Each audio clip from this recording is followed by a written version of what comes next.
Hello বন্ধুরা, সকলকে শুভেচ্ছা। আশা করি তোমরা সকলে ভালো আছো।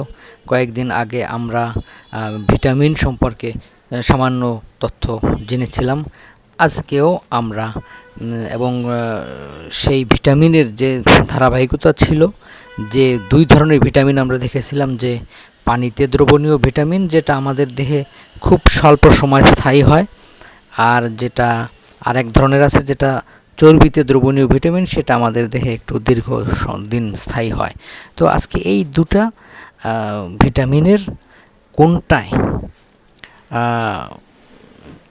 কোন কোন ধরনের উপাদানে বা শাকসবজিতে এই ভিটামিনগুলো বিদ্যমান সে সম্পর্কে সামান্য অল্প কিছু তথ্য তোমাদের সঙ্গে শেয়ার করব।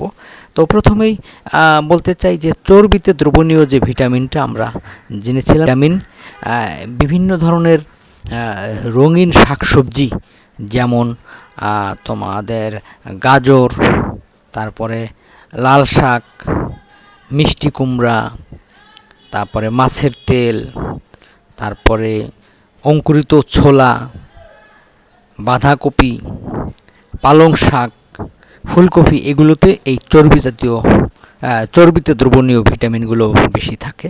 এবং এটা রয়েছে পানিতে দ্রবণীয় ভিটামিন, সেটা হলো তাজা ফলমূল, তারপরে শাকসবজি, ঢেঁকিচাটা চাল, দুধ, ডিম, কলিজা, অর্থাৎ প্রাণীজ আমিষ জাতীয় উপাদানগুলোতে এই পানিতে দ্রবণীয় ভিটামিন থাকে।